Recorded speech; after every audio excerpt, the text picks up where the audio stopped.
Also, very big week for the Free Speech Union, although it usually is. Jonathan Ayling, CEO of Free Speech Union, joining me now. Jonathan, kia ora, good morning. Thanks for your time.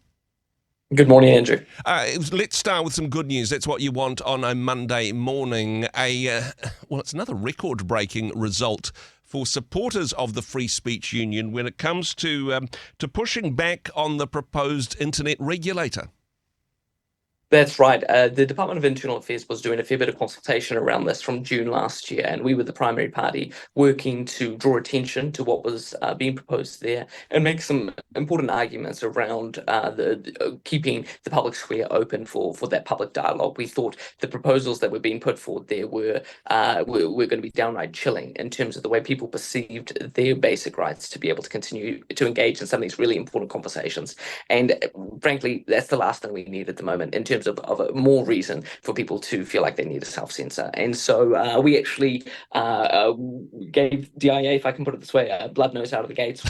We became aware of the proposals before they were publicly released and said, look, we're going to let the cat out of the bag and say this isn't on. Yep. This is a piece of work that had been underway for quite some time, and it has international counterparts where we can see in the European Union, in Australia, in Canada, there can be a really corrosive impact and an eroding of basic civil liberties around the space. It included things, Andrew, like organizations like the Free Speech Union would suddenly be regulated by a regulator that was established by bureaucrats in Wellington who would write a code that would prohibit what we could say to our listeners and to our supporters. I don't think really that there's a role for us to have to submit ourselves to the viewpoint of Big Brother in that regard. And so we worked hard to make sure that Kiwis engaged with it. At the end of the consultation, though, only a quarter of Kiwis, we did polling, and only a quarter of Kiwis were aware that these proposals were being put forward. So first of all, public awareness of what was at stake was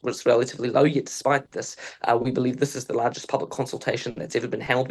Over 20,000 submissions held in total. Over 90% of those were facilitated by the Free Speech Union. Now, I mean, that's an important point. You're not just talking yourself up here. It's not just saying, oh, we did it. No, actually, if it wasn't for the Free Speech Union, people might not have even noticed that this was a thing. So, I mean, yes, well done to you, pat on your back, but if it wasn't for your supporters, if it wasn't for everybody that made a submission, this just may have crept over the line quietly one night.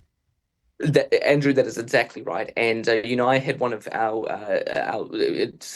staff and our legal team come to me when we were first starting to do work on this. And he said, Jonathan, I'm actually really worried. What happens if we don't win this one? What happens to the basic liberties that we try and work around? And he said, these are worse than the hate speech rules that were being proposed about 2 years ago by the Ministry of Justice. And so, Andrew, we are thrilled. And as you said, we only play a facilitating role. This was really down to the tens of thousands of Kiwis who engaged on this issue, and I hope it's an encouragement. That we've been able to stare down government on a number of major issues now, and the work needs to continue in our institutions and other core cultural facilities as well. But the government and Parliament is crucial in that, and we need to make sure that actually we remind people submitting, engaging, making sure your voice is heard plays a really important role. We don't win every time, but we certainly win, and I would suggest this time it really counts. Just wanting to push back a little bit on this one, because you're taking nothing away from a victory for free speech, but honestly, there's been a change of government since this was proposed.